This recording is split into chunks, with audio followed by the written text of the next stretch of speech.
આજે આપણે ધોરણ 11 રસાયણ વિજ્ઞાનનું પ્રકરણ નંબર 3 ભણીશું. બે પ્રકરણ આપણે પૂરા કર્યા છે.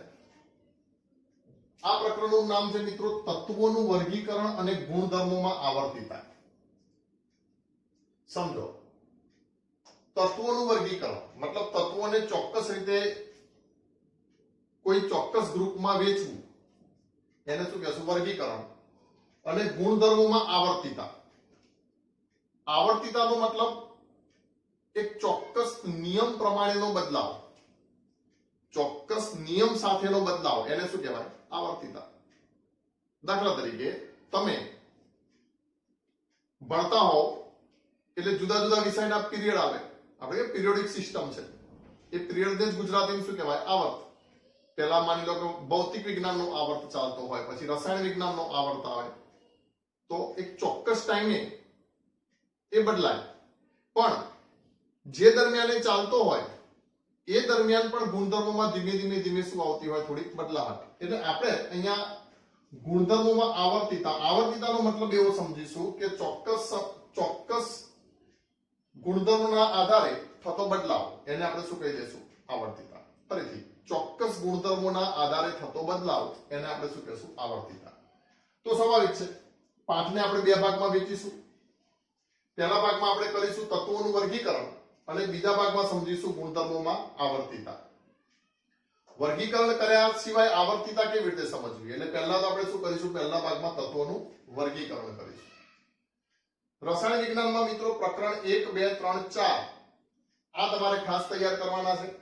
અને પછી ઓર્ગેનિક કેમિસ્ટ્રીનું એક પ્રકરણ જે છે એ તમારે ખાસ બેઝિક તૈયાર કરવાનું છે. તો આ પણ પાયાનું પ્રકરણ છે. તો પહેલા અહીંથી શરૂઆત કરીએ. શબ્દ છે તત્વોનું વર્ગીકરણ. વર્ગીકરણનો મતલબ શું? તો શાબ્દિક અર્થ છે કે વર્ગ પાડવા. પણ વર્ગ ચોક્કસ ગુણધર્મોના આધારે પાડવા. દાખલા તરીકે સ્કૂલની અંદર જુદા જુદા વર્ગ હોય. ધોરણ 9 ના વિદ્યાર્થીઓ, ધોરણ 8 ના વિદ્યાર્થીઓ, ધોરણ 11 ના, 12 ના, તો એ વર્ગ પાડે. આપણે એમ કહીએ જુદા જુદા વર્ગ. તો ચોક્કસ ગુણધર્મના આધારે આપણે શું કરીએ છીએ? એ વર્ગોનું વિભાજન કરીએ છીએ. વિદ્યાર્થીઓનો વર્ગોમાં વિભાજન કરીએ છીએ. તો ચોક્કસ ગુણધર્મોના આધારે ભાગ પાડવા, એને શું કહેશું? આપણે વર્ગીકરણ કર્યું એવું કહેશું. તો સવાલ એ કે તત્વોના વર્ગીકરણની આવશ્યકતા શા માટે ઊભી થઈ? મુદ્દો નંબર 3.1 છે તત્વોના વર્ગીકરણની આવશ્યકતા. તો એમ કહે છે કે શરૂઆતમાં 1800ની સદી સુધી 31 તત્વો જાણીતા હતા. 1800ની સદી સુધી જાણીતા તત્વો કેટલા હતા? માત્ર 31. પછી બીજા 65 વર્ષમાં, એટલે કે 1865 માં જાણીતા તત્વોની સંખ્યા કેટલી થઈ ગઈ? 63 થઈ ગઈ. તો સમજો 1800 સુધી તત્વો 31 જ જાણીતા હતા, પણ છેલ્લા 65 વર્ષમાં જ કેટલી થઈ ગઈ? 63. હાલમાં ચોપડીના ડેટા મુજબ હાલમાં આપણે કેટલા? 114 તત્વો જાણીતા છે. બરાબર, ચોપડીના ડેટા મુજબ. એટલે આપણે ચોપડીનો ડેટા યાદ રાખીશું 114. બાકી આવર્ત કોષ્ટક તમે જો સમાચાર પત્રો વાંચતા હો તો આજથી લગભગ એકાદ વર્ષ પહેલા કે 2 વર્ષ પહેલા જ સમાચાર પત્રમાં આવી ગયું કે ભાઈ ઓગ્નિસન નામનું 118 પરમાણ્વીય ક્રમાંક ધરાવતું તત્વ શોધાઈ ગયું અને આપણો આવર્ત કોષ્ટક એ રીતે પૂર્ણ થયું. પણ આપણે ચોપડીનો ડેટા યાદ રાખીશું. હાલમાં કેટલા તત્વો જાણીતા છે? 114 તત્વો જાણીતા છે. હવે જેમ મિત્રો જે આલ્ફાબેટ હોય અથવા તો જે મૂળાક્ષર હોય, આપણે જે કક્કો બારાખડી કહીએ અથવા તો પછી ABCD કહીએ, તો એ મૂળાક્ષરોથી આખી દુનિયાની ભાષા રચાય. આખી ભાષા રચાઈ જાય ને. દુનિયાની ભાષાથી મતલબ કે એવી ભાષા રચાય કે એ ભાષાથી તમે આખી દુનિયાને વ્યાખ્યાયિત કરી શકો. તો એવી જ રીતે મિત્રો આખા બ્રહ્માંડમાં જે પણ પદાર્થો છે એ મૂળભૂત રીતે આ તત્વોના બનેલા છે. 114 પણ નહીં, કુદરતી તત્વો તો કેટલા છે મિત્રો? 92 તત્વો છે. એટલે હું પણ એવું પણ કહી દઈએ, ચલો આ થોડાક ડેટા યાદ રાખજો. જે પૈકી 92 તત્વો કુદરતી, 92 ત્યાં સુધી યુરેનિયમ સુધી જે તત્વો જે છે બધા કેવા છે? કુદરતી છે. અને એના પછીના તત્વો જે છે એ કૃત્રિમ રીતે શોધાય છે. જો કે એક સંશોધન એવું પણ કહે છે કે યુરેનિયમ પછી જે પીઓ છે, પોલોનિયમ, એ પણ કુદરતમાં ક્યાંક ને ક્યાંક મળી આવે છે, પણ છતાં આપણે મેં કીધું એમ ચોપડીના ડેટા પ્રમાણે જઈશું કે 92 તત્વો કેવા છે 114 માંથી કુદરતી છે. તો આ 92 તત્વો જે છે, અથવા તો 92 કે 93, ચલો, તો એ 93 તત્વો કે 92 તત્વો જે છે એ આખા બ્રહ્માંડની રચના કરે છે. આખા બ્રહ્માંડના સંયોજનો એનાથી બનેલા છે. સમજો, પૃથ્વી નથી કહેતો, શું કહે છે, બ્રહ્માંડ. હજી સુધી આપણે એવું સંયોજન નથી જોયું કે આ બધા તત્વો સિવાય કોઈ બીજા તત્વો ધરાવતું હોય. તો તમને કીધું એમ કે તમારે કોઈ ભાષાને સમજવી હોય, કોઈ વસ્તુને સમજવી હોય કે શીખવી હોય, તો સૌથી પહેલા કોની જરૂર પડે? તો એના આલ્ફાબેટની જરૂર પડે. તો એવી રીતે તમારે રસાયણ વિજ્ઞાનને સમજવું હોય તો સૌથી પહેલા તત્વોની સમજ, અને તત્વોની સમજ કેવી રીતે મેળવી શકાય? તો તત્વોના ચોક્કસ પ્રમાણના વર્ગીકરણ અને ગુણધર્મોમાં આવર્તિતાના આધારે એ સમજ મેળવી શકાય. માત્ર રસાયણ વિજ્ઞાન નહીં, એક રસાયણશાસ્ત્રી ગ્લેન ટી સિબોર્ગ, જે વૈજ્ઞાનિક છે જેમના નામ ઉપરથી 106 નંબરનું તત્વ છે સિબોર્ગિયમ. તો પાઠની પ્રસ્તાવનામાં જેવું આપેલું છે કે સિબોર્ગ એમ કે છે કે એવા દરેક જાગૃત વ્યક્તિ કે જે વિશ્વના પ્રશ્નો ઉકેલવા ઈચ્છે છે, સમજજો એનું વાક્ય, એવા દરેક જાગૃત વ્યક્તિ કે જે વિશ્વના પ્રશ્નો ઉકેલવા ઈચ્છે છે એમને આવર્ત કોષ્ટકની સમજ હોવી જરૂરી છે. ધ્યાન રાખજો, રસાયણ વિજ્ઞાનના નહીં, વિશ્વના પ્રશ્નો ઉકેલવા ઈચ્છે છે એમને આવર્ત કોષ્ટકની સમજ હોવી જરૂરી છે. તો સમજો આવર્ત કોષ્ટકનું કેટલું મહત્વ હશે. તમારે રસાયણ વિજ્ઞાનને જો બિલકુલ લોજિકલી મગજમાં ઘુસાડી દેવું હોય, 70% પ્રશ્નોના તમારે એમને જ જવાબ આપી દેવા હોય લોજિકથી જ, તો તમારે શું સમજવું જરૂરી છે? આવર્ત કોષ્ટક જરૂરી છે સમજવું. આપણે આ પ્રકરણની અંદર એ આધુનિક આવર્ત કોષ્ટક જ સમજીશું. પણ હાલ આપણે થોડુંક ઇતિહાસ ભણીએ છીએ કે કેવી રીતે આ બધું આવ્યું. તો અહીંયા હતા આપણે કે તત્વોના વર્ગીકરણની આવશ્યકતા શા માટે? તો કે હવે ભાઈ 31 તત્વો, 63 તત્વો, હાલના 114 તત્વો જાણીતા છે. તો કે આ તત્વોને ચોક્કસ ગ્રુપોમાં આપણે ગોઠવીએ કે જેથી એનો અભ્યાસ કેવો બને? સરળ બને. અને એ અભ્યાસના આધારે નવા તત્વો કેવા હોઈ શકે, અથવા તો સંયોજનો કેવી રીતે બનશે, એ બધું ટૂંકમાં સરળતાથી થઈ શકે સંશોધનો. એના માટે એમ કહે છે કે મૂળે તત્વનું વર્ગીકરણ જરૂરી બન્યું. તો આ તત્વનું વર્ગીકરણ કરવા માટે બીજો મુદ્દો છે આવર્તી વર્ગીકરણની ઉત્પત્તિથી. દરેક વૈજ્ઞાનિકોએ વિચાર્યું કે આપણે તત્વોને ચોક્કસ ક્રાઇટેરિયાના આધારે, ચોક્કસ માપદંડના આધારે આપણે આનું વર્ગીકરણ કરીએ. તો વર્ગીકરણ તો બધા કરી નાખે, પણ વર્ગીકરણનો ક્રાઇટેરિયા શ્રેષ્ઠ હોવો જોઈએ.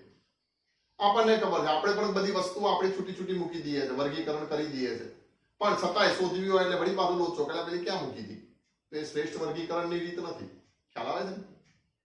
તો વર્ગીકરણ તો ઘણા બધા વૈજ્ઞાનિકોએ પ્રયત્ન કર્યો, પણ વર્ગીકરણની રીત કેવી હોવી જોઈએ? શ્રેષ્ઠ હોવી જોઈએ. તેમાં શ્રેષ્ઠ વર્ગીકરણની રીતો આપણે કેટલીક જોઈશું. તો એમાં આવર્તીય વર્ગીકરણની ઉત્પત્તિ એ મુદ્દાની અંદર જુદા જુદા વૈજ્ઞાનિકોએ તત્વને ચોક્કસ ગુણધર્મોના આધારે ગોઠવણી જે શરૂ કરી, વર્ગીકરણની શરૂ કરી, એમાં સૌથી પહેલું નામ આવે છે જ્હોન ડોબરેનર.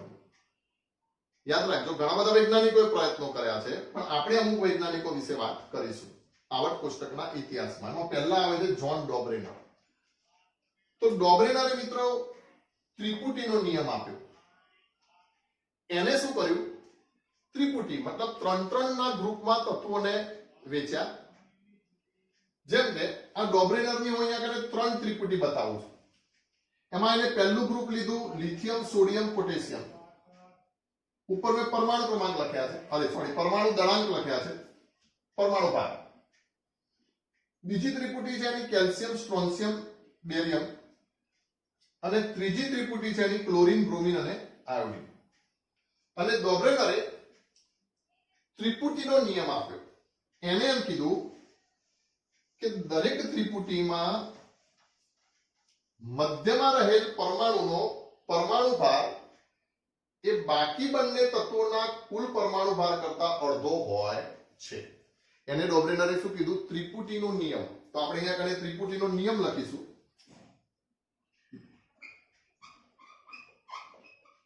તો શું કીધું ડોબરેનરે? તો ફરીથી બોલું છું. દરેક ત્રિપુટીમાં મધ્યમાં રહેલા તત્વનો પરમાણુ દળાંક એ બાકીના તત્વોના કુલ પરમાણુ દળાંક કરતા અડધો હોય છે. શું કહેશું? દરેક ત્રિપુટીમાં અથવા તો દરેક ત્રિપુટીની મધ્યમાં રહેલ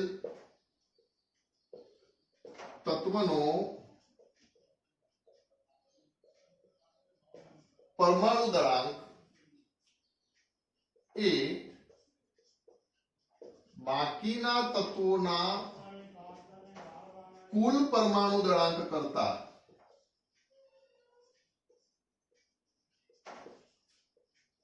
કેવો? અડધો હોય છે. હવે ધ્યાન રાખો, દાખલા તરીકે ડોબ્રેનર પ્રમાણે હું એમ કહી દઉં કે Na નો પરમાણુ દળાંક તો બરાબર કોના જેટલો હશે? તો Li નો પરમાણુ દળાંક વત્તા કોનો? બાકીના બે એટલે પોટેશિયમ. K નો પરમાણુ દળાંક અને ભાગ્યા કેટલા? 2. તો Li નો પરમાણુ દળાંક કેટલો છે? 7, 39 અને પછી ભાગ્યા 2 કરીએ તો અહીંયા આપણને જે જવાબ મળશે એ જુઓ. 39 ને 7 કેટલા થઈ ગયા? 46 થઈ ગયા અને 46 ભાગ્યા 2 એટલે કેટલા થઈ ગયા? 23 થઈ ગયા.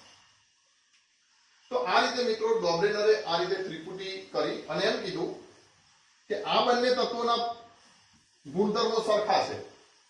ડોબ્રેનરનો કહેવાનો મતલબ એવો હતો કે માની લો કે આ બંને તત્વોના ગુણધર્મો સરખા છે, એટલે કે આ Li એક ક્લોરીન જોડે પ્રક્રિયા કરે છે, પોટેશિયમ પણ એક ક્લોરીન જોડે પ્રક્રિયા કરે છે. તો કે હવે તમે આના પરમાણુ ભાર જે છે એનો સરવાળો કરીને ભાગ્યા 2 કરો તો કે 23. તો કે હવે આ 23 પરમાણુ ભાર ધરાવતો તત્વ હશે ને એ પણ ક્લોરીન જોડે પ્રક્રિયા કરી શકશે. ખબર પડી? ડોબ્રેનરનો વાસ્તવમાં કહેવાનો અર્થ શું હતો? એને ત્રિપુટી બનાવી એટલે કઈ એમને નથી ગોઠવ્યા. એને એમ કીધું કે લિથિયમ અને પોટેશિયમના રાસાયણિક ગુણધર્મો કોને મળતા આવે છે મારે શોધવું હોય. લિથિયમ અને પોટેશિયમના ગુણધર્મો કોને મળતા આવે છે એ મારે શોધવું હોય તો શું કરવાનું? તો કે તમે આ બંનેનો સરવાળો કરી નાખો, ભાગ્યા 2 કરો અને જે પરમાણુ ભાર આવે એ તત્વને અહીંયા મૂકી દો. તો કે આ બંનેના ગુણધર્મો આને મળતા આવશે. પણ એ સમય મેં તમને કીધું કે 1800 માં લગભગ 31 તત્વો શોધાઈ ગયા હતા. જો ડોબ્રેનરની વાત કમ્પ્લીટ સાચી હોય અને બધા તત્વોને જો તમે ત્રિપુટીમાં ગોઠવી શકતા હોવ તો આવી 1 2 3 કમસે કમ 10 ના બને તો કઈ નહીં, 7-8 ત્રિપુટી તો બનવી જોઈએ ને. પણ આવી બહુ ત્રિપુટી બની નહીં. કેટલી ત્રિપુટી બની? 3 ત્રિપુટી બની. અને એમાં પણ જેમ જેમ ત્રિપુટીઓ આપણે આગળ લેતા જઈએ છે એમાં આ ગુણધર્મોમાં વિચલન આવે છે. જેમ કે અહીંયા તો જવાબ પરફેક્ટ આવી ગયો, પણ તમે 137 ભાગ્યા 137 વત્તા 40 ભાગ્યા 88 કરી જોજો. અરે સોરી, 137 વત્તા 40 ભાગ્યા 2 કરજો તો પરફેક્ટ 88 જવાબ નહીં આવે, એની નજીકનો જવાબ આવશે. એમાં પણ તમે જો 35.5 વત્તા 127 ભાગ્યા 2 કરો તો 80 જવાબ નહીં આવે. જવાબનું વિચલન હજી થોડુંક વધી જશે. તો કહેવાનો મતલબ એમ કે આ એક તુક્કો સાબિત થયો કે ભાઈ જોગાનું જોગા 1 2 માં આવી ત્રિપુટી બની જતી હશે, બાકી કાંઈ બધામાં આવું સહી થઈ જ જાય છે એવું કાંઈ જરૂરી નથી. તો આ એક તુક્કો સાબિત થયો અને ડોબ્રેનરની વાતને પછી એટલું બધું સમર્થન મળ્યું નહીં. બરાબર? પણ એને જે વિચાર કર્યો હતો એને શરૂઆતનો વિચાર હતો, એને શરૂઆત એને કરી, સમર્થન ના મળ્યું એટલે આપણે એનું નામ અત્યારે દઈએ છે કે ડોબ્રેનરે શું કર્યું? ત્રિપુટીનો નિયમ આપ્યો. તો આ જ્હોન ડોબ્રેનરની ત્રિપુટીનો નિયમ 11મા ધોરણ માટે આ યાદ રાખીશું, બાકી આમ કાંઈ એટલું બધું જરૂરી નથી. પછી બીજા નંબરમાં વૈજ્ઞાનિક આવે છે ધ કાન કોર્ટેઝ. નામ જ એવું છે, એમ નામ યાદ રાખવા શું કરશો? કાન કાપી લઈશ. શું કહેશો? કાન કાપી લઈશ, એનું નામ જ એવું છે. તો વૈજ્ઞાનિકનું પૂરું નામ છે એઈબી ધ કાન કોર્ટેઝ. આ એઈબી ધ કાન કોર્ટેઝ જે છે મિત્રો એ શું કરતો? તો પરમાણુ ભારના ચડતા ક્રમમાં તત્વને ગોઠવતો. યાદ રાખજો, શું કરતો? તો પરમાણુ ભારના ચડતા ક્રમમાં તત્વને ગોઠવતો અને તત્વનો ગુણધર્મ પુનરાવર્તન પામે એટલે એને એની નીચે મૂકી દેતો. ખ્યાલ આવે છે હું જે બોલું છું? પરમાણુ ભારના ચડતા ક્રમમાં તત્વોને ગોઠવવાનું A B C D E F G અને માની લો કે કોઈ એક પરમાણુ ભાર એવો મળ્યો કે હવે આના જેવો ગુણધર્મ ધરાવે છે તો અહીં મૂકી દીધું એ રીતે. તો એમ કરી અને એને એ વખતે 56 તત્વો જે છે એ વર્ગીકૃત કર્યા હતા. આમ જોવા જઈએ કે જેને સાચા અર્થમાં આવર્ત કોષ્ટક કહેવાય કે ગુણધર્મો જે છે એ થોડા થોડા બદલાતા રહે છે આવર્તમાં. આડા છે એને આવર્ત કહીશું, ઊભા છે એને શું કહીશું? સમૂહ કહીશું. તો આવર્તમાં ગુણધર્મો બદલાતા રહે છે. એવું સૌથી પહેલું જો આવર્ત કોષ્ટક રજૂ કર્યું તો એ કોને રજૂ કર્યું? તો AEB ધ કાન-કોર્ટેક્સે. તત્વોનો પરમાણુ ભારનો ચડતા ક્રમમાં ગોઠવી નળાકાર આવર્ત કોષ્ટક બનાવ્યું. એને આવી રીતે નળાકાર, જેમ કે આ પેન નળાકાર છે ને, તો એવી રીતે એને લગભગ હું તમને થોડીક વધારાની માહિતી આપું તો બીજો નંબર જે છે એ ધ કાન-કોર્ટેક્સ.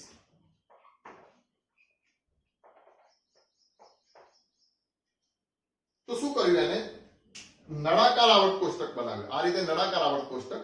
હવે હું તમને જો આ પેન બતાવું છું આ રીતે નળાકાર, તો પેનનો આ ભાગ તમારા આગળ છે.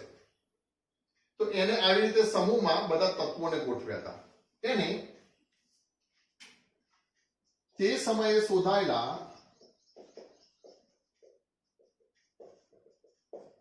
56 તત્વોને 11 સમૂહમાં વહેંચ્યા. ધ્યાન રાખજો, તે સમયે શોધાયેલા 56 તત્વોને 11 સમૂહમાં વહેંચ્યા. મતલબ કે આ પેન નળાકાર છે તો અહીંયા એક પટ્ટી ચોંટાડી, બીજી એક પટ્ટી અહીંયા, ત્રીજી એક પટ્ટી અહીંયા, જેમ જેમ હું પેન ફેરવતો જઉં છું અને પછી એ રીતે આ પ્રદર્શન કરતો કે જો આટલા તત્વોના ગુણધર્મો સમાન જોવા મળે છે. પછી આમ પેન ફેરવી નાખે. હવે આ તત્વોના ગુણધર્મો સમાન જોવા મળે છે. હવે આ તત્વોના ગુણધર્મો સમાન જોવા મળે છે. તો એનો બહુ ખૂબ સુંદર પ્રયાસ હતો. નળાકાર સ્વરૂપમાં એને આવા 11 સમૂહ બનાવ્યા હતા. 56 તત્વોને એને એ રીતે ગોઠવ્યા હતા. પણ એ વાતને સમજાવવામાં બહુ સફળ ના થયું. એટલા માટે બહુ ખાસ એનું નામ આવતું નથી. પણ ધ કાન-કોર્ટેક્સની વાતને યોગ્ય રીતે કોને સમજાવી? તો જ્હોન ન્યુલેન્ડે સમજાવી. બે જ્હોન છે પાછા, એક તો જ્હોન ડોબરેન અને બીજો જ્હોન ન્યુલેન્ડ. હવે કોણ આવશે? જ્હોન ન્યુલેન્ડ. તો અહીંયા ત્રીજા નંબરમાં હું કહી દઈશ જ્હોન ન્યુલેન્ડ.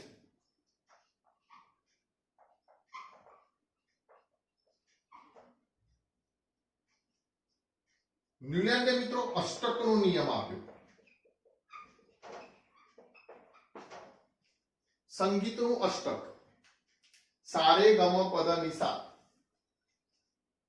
એની સાથે એને આ નિયમને સરખાવ્યો. સમજો, જ્હોન ન્યુલેન્ડે શું કર્યું? અષ્ટકનો નિયમ આપ્યો. વાસ્તવમાં કાન-કોર્ટેક્સે જે વસ્તુ કરી હતી એ જ વસ્તુ ન્યુલેન્ડે કરી, પણ એને સમજાવવામાં, વધુ સારી રીતે સમજાવવામાં કોણ સફળ રહ્યું? જ્હોન ન્યુલેન્ડ સફળ રહ્યું. આપણને ખબર છે સંગીતનું જે અષ્ટક છે એ આ રીતે છે: સા રે ગ મ પ દ ની. સમજો, 1 2 3 4 5 6 ને 7. સારે ગમ પદ ની સા. પણ સમજો, આ પાછો સા જે છે એ આને મળતો આવે છે એટલે શું કહી દઈશું? સા. તો હવે અહીંયા કને તમે જુઓ, સંગીતના અષ્ટકમાં શું હોય છે?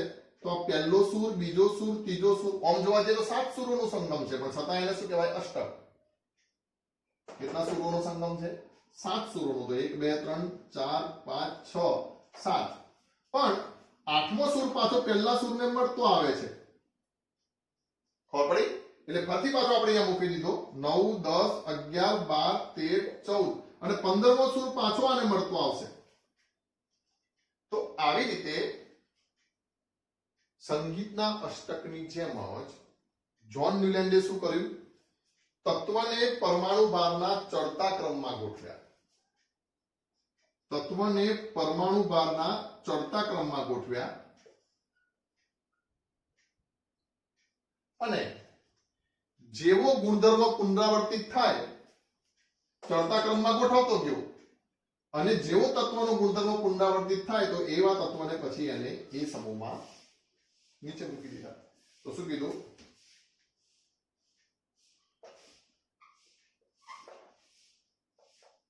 તત્વોને તેના પરમાણુ ભારના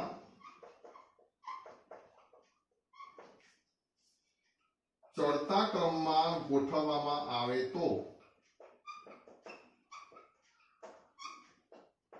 તો સંગીતના અષ્ટકની જેમ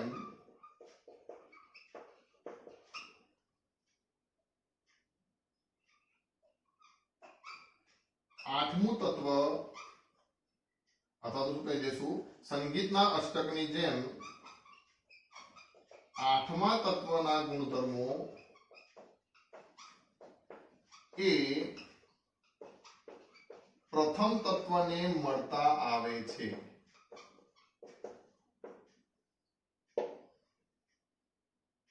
આ થયો ડોબ્રેનરનો અષ્ટકનો નિયમ. શું કે છે અષ્ટકનો નિયમ?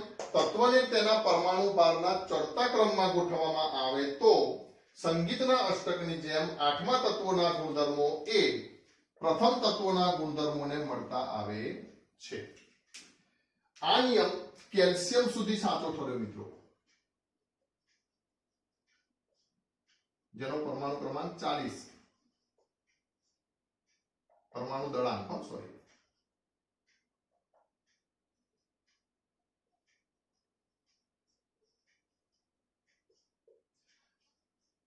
તો એક આ વાત તમે ખાસ યાદ રાખશો કે ન્યુલેનનો અષ્ટકનો નિયમ કયા તત્વ સુધી સાચો ઠર્યો? તો કેલ્શિયમ સુધી સાચો ઠર્યો. આધુનિક આવર્ત કોષ્ટકમાં તત્વો યાદ રાખવાના જ છે, એટલે હું તમને અત્યારે ક્રમ કહેતો નથી. એ આવર્ત કોષ્ટક આધુનિક ભણીશું ત્યારે આપણે ક્રમ કહીશું. છતાં પણ એમને કહી દઉં તમને કે પહેલા કયું તત્વ આવશે? તો લિથિયમ. સમજો, પહેલા કયું? લિથિયમ. લિથિયમ પછી કયું આવશે? તો બેરિલિયમ. બેરિલિયમ પછી બોરોન. બોરોન પછી કાર્બન. કાર્બન પછી nitrogen. Lithium, beryllium, boron, carbon, nitrogen. Fluorine 1 2 3 4 5 6. હવે સમજો, એના પછી ફ્લોરિન આવશે. આપણે તો અત્યારે અહીંયા કને નિયોન મૂકી દીધો છે. હું આધુનિક આવર્ત કોષ્ટક પ્રમાણે કહું છું. 1 2 3 4 5 6 7 અને પાછો જે આઠમો તત્વ જે છે એ પાછો આના જેવો, મતલબ સોડિયમ. તો એમ કહે છે કે લિથિયમ અને સોડિયમના ગુણધર્મો કેવા હશે? સરખા હશે.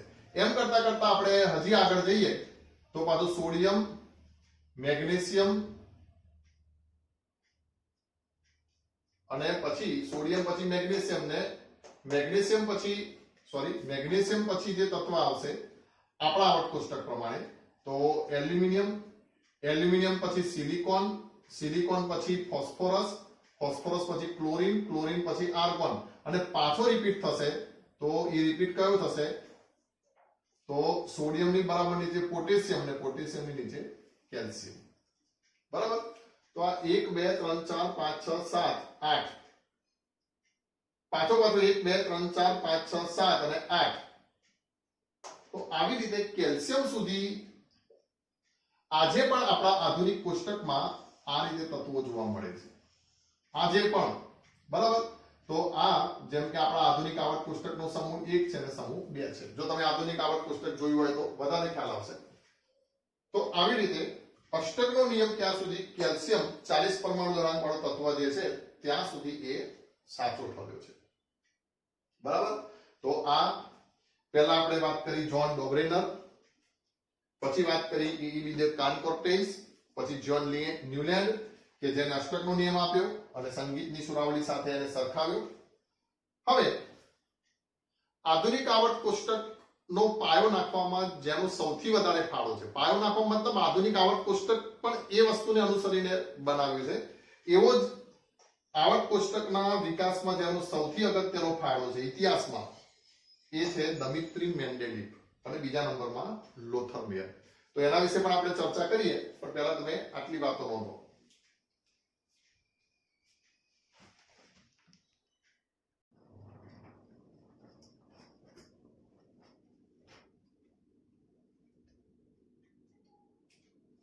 હવે આપણે વાત કરીએ લોથર મેયર અને દમિત્રી મેન્ડેલિવ.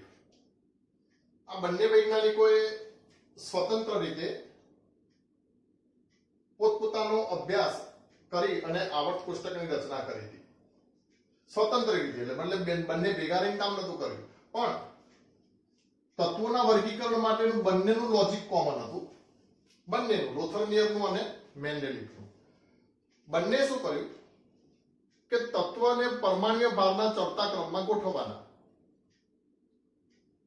પણ જે સમાન ગુણધર્મો વાળા તત્વો જે છે એને પાછા એક સમૂહની અંદર ગોઠવવાના. એ લોજિકના આધારે આ બંને જણાએ આવર્ત કોષ્ટક રચ્યું અને તત્વોને ગોઠવ્યા. પણ થયું એવું કે એવી રીતે લિંક સેટ કરવામાં, મતલબ કે જે શ્રેણી સેટ કરવામાં અમુક તત્વોના પરમાણુ ભાર ખોટા જણાતા હતા. મતલબ જો પરમાણુ ભારના ચડતા ક્રમમાં આવે તો ગુણધર્મ સેટ નતો થતો, અને ગુણધર્મ સેટ થાય તો પરમાણુ ભાર જુદો થતો હતો. તો હવે બંને જોડે કોમન પ્રોબ્લેમ હતો અને બંને એવું નક્કી કર્યું કે આપણે પરમાણુ ભારને મહત્વ નહીં આપીએ, આપણે મહત્વ રાસાયણિક ગુણધર્મોને આપીશું અથવા તો ભૌતિક ગુણધર્મોને આપીશું. સમાન ગુણધર્મો વાળા આપણે એક જ સમૂહમાં ગોઠવીશું, ભલે ને પછી પરમાણુ ભારનો ચડતો ક્રમ મળે કે ના મળે. પણ આ વાત લોથરમેહર જાહેર ના કરી શક્યું.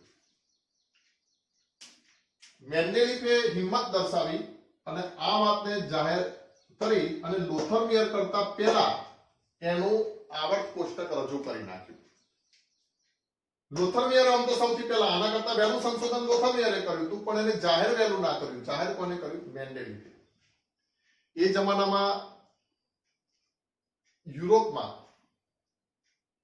કે એ બધા દેશોમાં, રોમ ને બધા દેશોમાં,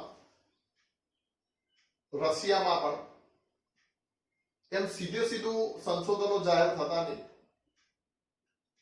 બાઇબલની વિરુદ્ધ એમને બોલી શકાતું નહીં, નહીતર પકડી પકડીને જેલમાં પૂરી દેતા. તમને ખ્યાલ છે ગેલેલી એને શું કીધું હતું કે સૂર્ય વચ્ચે છે ને પૃથ્વી એની આજુબાજુ ફરે છે, પણ વિધાન બાઇબલના વિધાનની વિરુદ્ધ હતું એટલે એને પકડી ગયા. પછી શું એવું કે ગેલેલિયોને કીધું કે ભાઈ તું તારા વિધાનમાં ફેરફાર કર, નહીતર તને ફાંસી ચડાવી દેવામાં આવશે. એના વિરુદ્ધ કેસ ચાલ્યો.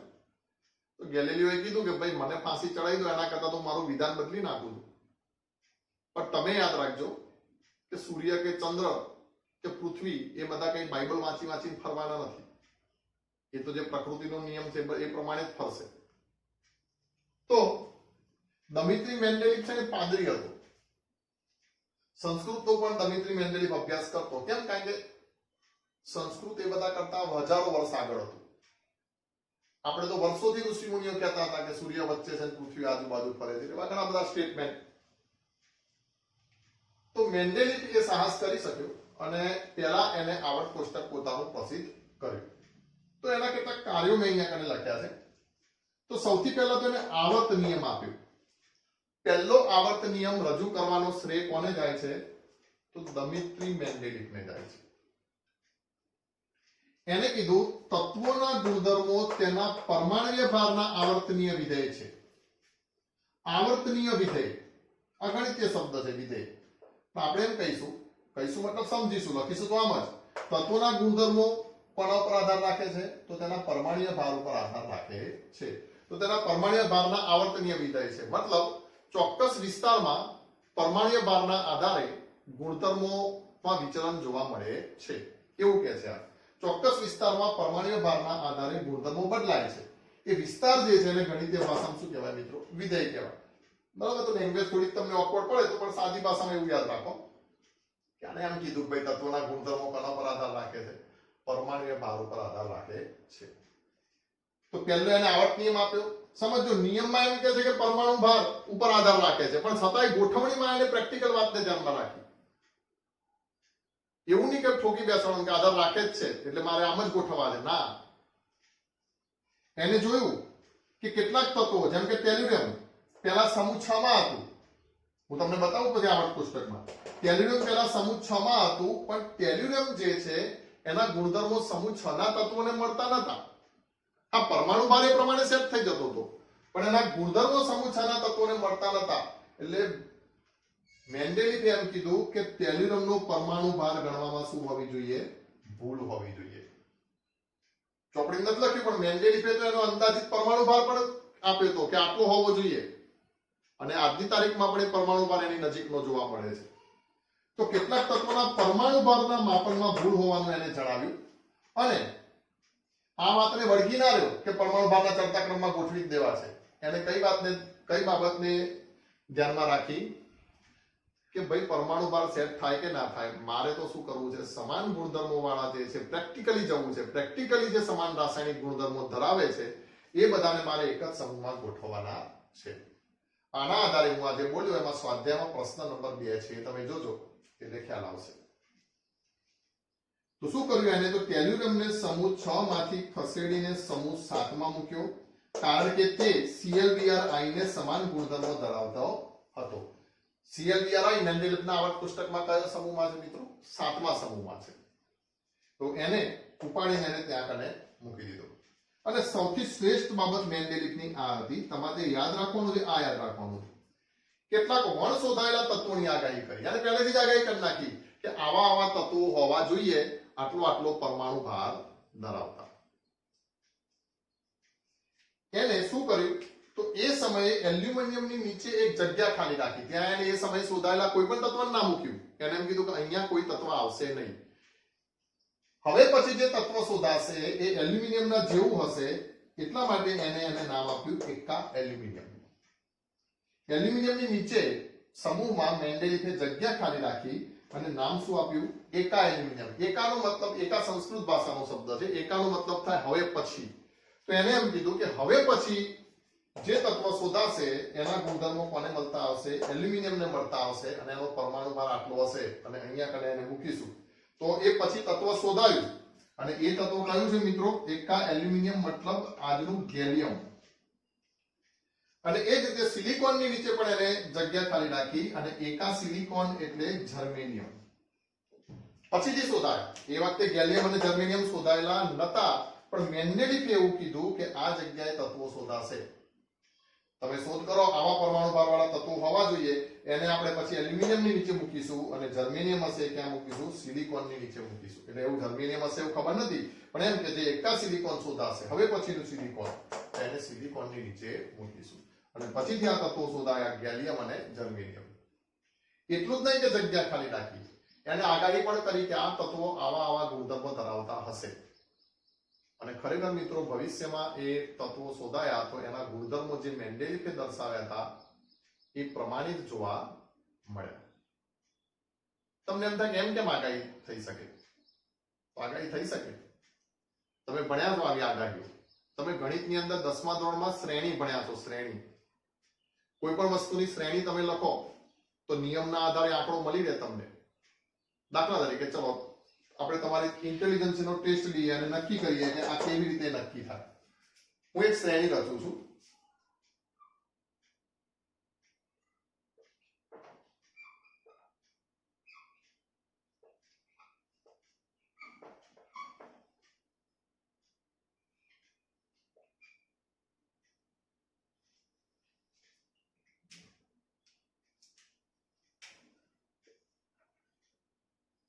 બોલો અહીંયા કયું તત્વ આવશે?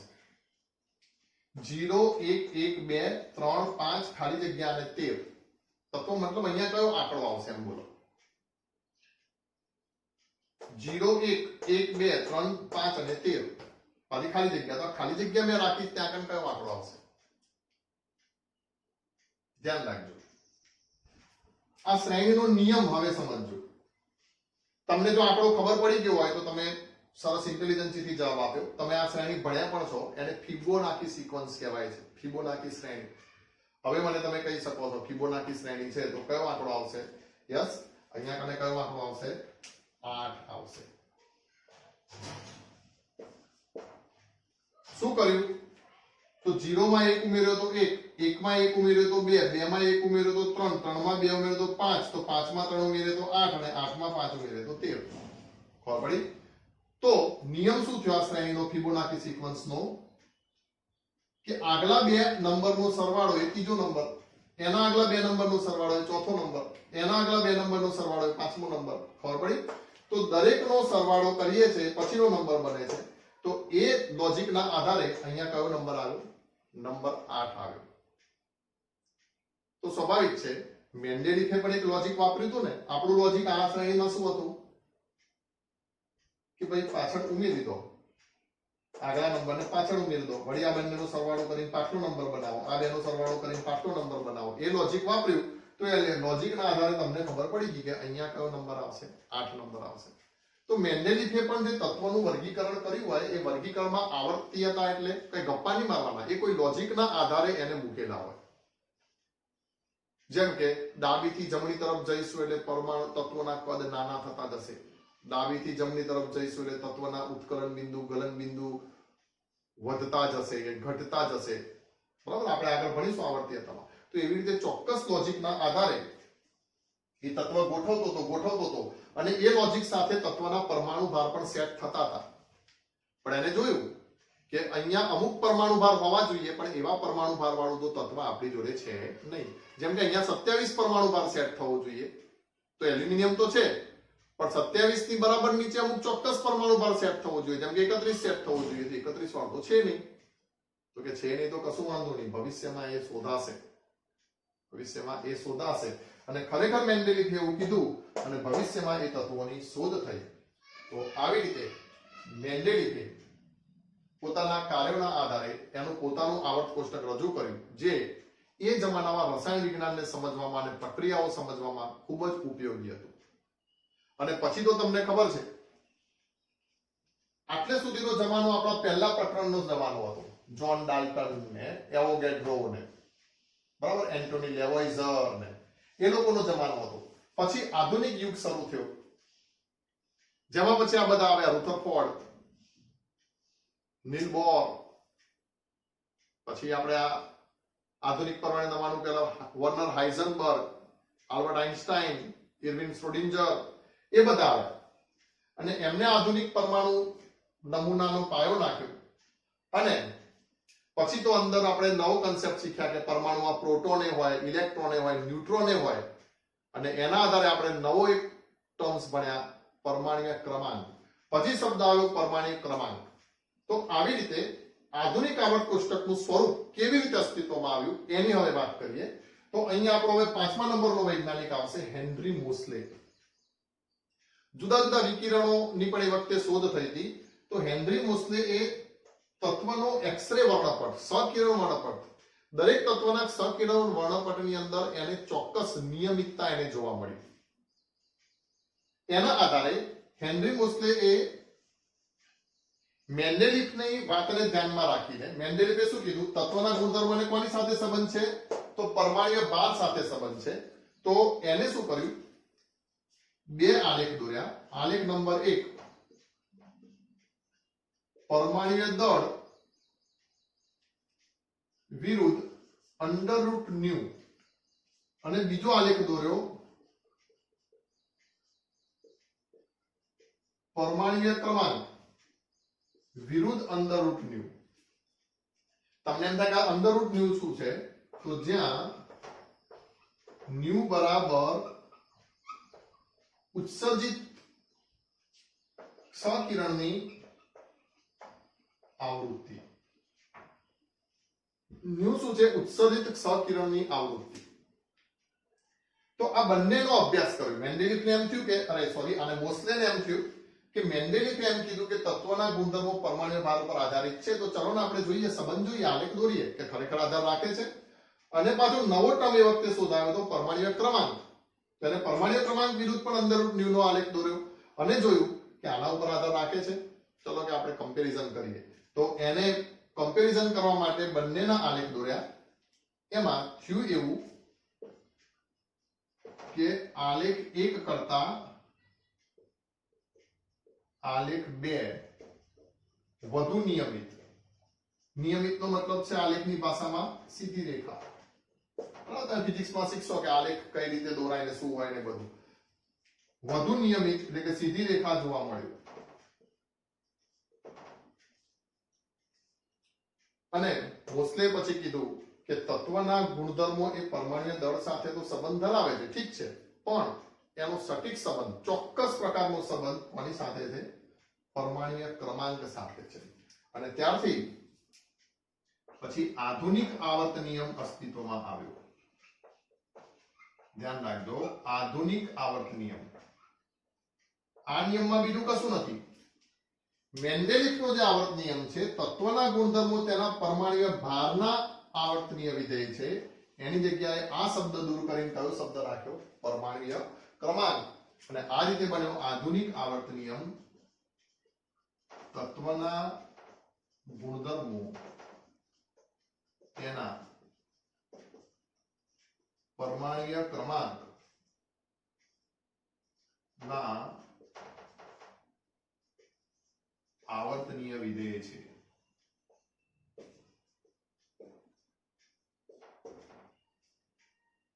તો મિત્રો, આ આવર્ત કોષ્ટકનો ઇતિહાસ. આધુનિક સમયમાં આવ્યો આધુનિક આવર્ત નિયમ, અને આ નિયમના આધારે પછી બધા વૈજ્ઞાનિકોની ચહલપહલ શરૂ થઈ ગઈ કે ચલો હવે આ નિયમના આધારે આપણે શું કરીએ? એક આવર્ત કોષ્ટકનું ચોક્કસ માળખું રચીએ. આવી રીતે ધીમે ને ધીમે કેટલાય અપલોડ વર્ઝન આવતા ગયા. અપલોડ વર્ઝન આવે ને મોબાઈલમાં, સોફ્ટવેરમાં, એપ્લિકેશનમાં, એમ કેટલાય અપલોડ વર્ઝન આવતા ગયા. હજુ પણ આવર્ત કોષ્ટકના અપલોડ વર્ઝન હજુ પણ ઘણા આવશે, હજુ પણ ઘણા અસમંજસ છે. તો એવી રીતે આપણું આધુનિક આવર્ત કોષ્ટક અસ્તિત્વમાં આવ્યું. તો આપણો આ પહેલું વિડીયો હતો. પહેલા લેક્ચરમાં મને એમ હતું કે આવર્ત કોષ્ટકનો ઇતિહાસ તમને ભણાવી દઉં, અને હવે આપણે આધુનિક રસાયણ વિજ્ઞાનમાં પગ મૂકીશું અને આધુનિક આવર્ત કોષ્ટકને સમજીશું. રિયલ ચેપ્ટર નેક્સ્ટ લેક્ચરથી આપણું ચાલુ થશે.